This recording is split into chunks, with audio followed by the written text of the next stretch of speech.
সাদ্দাম শাহজাহানের সম্বন্ধে ওই শাহজাহানের একটা সম্বন্ধে আর নাম জানি না সঠিক, তাই বলতেছি ভাই আমাদের আজকে বাড়ি ঘর ভাঙে কিচ্ছু রাখেনি।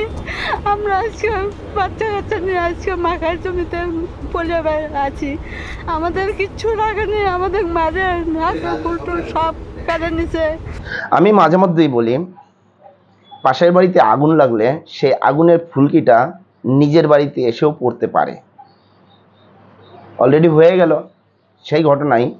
আপনারা জানেন বাংলাদেশে হিন্দুদের উপরে নির্যাতন হচ্ছে, তারপরে মুর্শিদাবাদে হলো, তারপরে মোথাবাড়িতে হলো, আবার মুর্শিদাবাদে ধুলিয়ানে হলো, এখন আবার নতুন করে সেই আজ আমাদের উত্তর দিনাজপুরের রায়গঞ্জের নিকটবর্তী এরিয়াতে ঘটে গেল। কি ঘটল?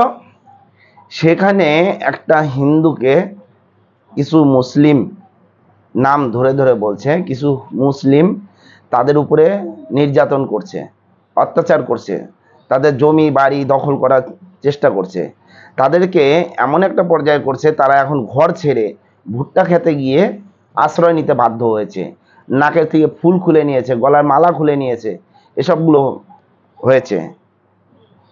সেই জন্য বললাম যদি আমরা হিন্দুরা এখনো সজাগ না হই তাহলে আগামী দিনে ভবিষ্যৎ আরো ডুবে পড়বে।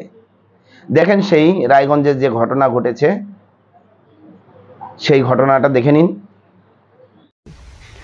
হ্যালো বন্ধুরা, সবাইকে বলতেছি আজকে শাহজাহান, তারপরে আর কি শাহজাহান কিবে মাস্টার, অদাদা মাস্টার, সিদ্দিক মাস্টার, তারপরে হলে নাম হচ্ছে রশিদ, তারপরে হলে সাদ্দাম শাহজাহানের সম্বন্ধে ওই শাহজাহানের একটা সম্বন্ধে আর নাম জানি না সঠিক, তাই বলতেছি ভাই আমাদের আজকে বাড়ি ঘর ভাঙে কিচ্ছু রাখেনি। আমরা আজকে বাচ্চা কাচ্চা নিয়ে আজকে মাখার জমিতে পড়ে আছি, আমাদের কিচ্ছু রাখেনি, আমাদের মারে নাকের ফুলটুল সব কেড়ে নিছে, আমাদের ঘর দুয়ার লুটপাট করছে, আমাদের সোনা ছিল টাকা ছিল সব আমাদের লুটপাট করে নিছে। মাঝে সাঝে এসে বলে তোদের এটি থাকতে দেবো না, তোরা বাংলাদেশ থেকে আসছিস, তোদের বাংলাদেশে পাঠিয়ে দিব, এরকম করে বলে যে ইয়ে করে দেবো, মুর্শিদাবাদ করে দেবো, ওরম করতেছে। হিন্দুদের টিকতে দেবো না, মাদ্রাসার কয়টা ছেলে তারাও বলে যে এটি হিন্দুদের টিকতে দেবো না, মসজিদ আছে, মাদ্রাসা আছে, মসজিদ আছে, ওনারা আলোচনা করে যে যা থাকতে দেবো না হিন্দুদের। আপনারা একটু সাহায্য করেন আমাদের, এটা আপনাদের কাছে অনুরোধ। মাখা জমির মধ্যে লুকিয়ে থেকে আমরা ভিডিও করে বলতেছি আমাদের আজকে বাচ্চা কাচ্চা নিয়ে আমরা এই জায়গায় ভাগে আসে লুকে আছি, আমাদের কিচ্ছু রাখেনি, ঘর দুয়ার ভাঙে বাড়ি ঘর লুটপাট করে নিয়ে চলে গেছে। এর আগে ব্যাটারি হারাইছিল, আমাদেরকে মিশে এসে বলে যে আমাদের ব্যাটারি হারাইছে, তোমরা চুরি করছো, ওরকম করে আমাদের বাড়িতে আসে আমাদেরকে হুমকি দিয়ে গেছে।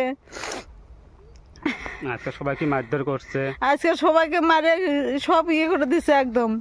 আমার 6 বছরের বাচ্চা আছে, তাকে দেখো মেরে রেখে গেছে, কাউকে ইয়ে করেনি, নাহলে 100 জনের মতো লোক আসছিল, এসে সবাই মারধর করে থেকে গেছে। আমাদের ফ্যামিলি আমরা 4 জন। ঘটনাটি ঘটেছে উত্তর দিনাজপুরের বাসুদেবপুরের ভাতগাড়ার বাসুদেবপুরের ঘটনা। এই ঘটনার সাথে যারা যারা যুক্ত তাদের এক একজনের নাম ধরে এই ব্যক্তি বলছেন যে সাদ্দাম, রশিদ, সাদ্দামের শাহজাহান, তার শালা বা সুমন্দি, সিদ্দিক মাস্টার, তো একজন মাস্টার ব্যক্তি সেও এই দলে যুক্ত।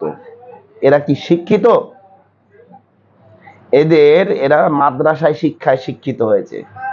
সেখানে যে ঘটনাটি ঘটেছে, তাদের উপরে যে আক্রমণ হয়েছে, অত্যাচার হয়েছে, নাকের ফুল নিয়ে নিয়েছে, এদের উপরে দোষ দিচ্ছে যে এরা নাকি ব্যাটারি চুরি করছে। কিন্তু আপনারা একবার ভেবে দেখুন, যে গ্রামে 100 মুসলিম থাকে সেখানে 2, 5, 10টা হিন্দু পরিবার থাকলে সেখানে হিন্দুরা টিকতে পারে না।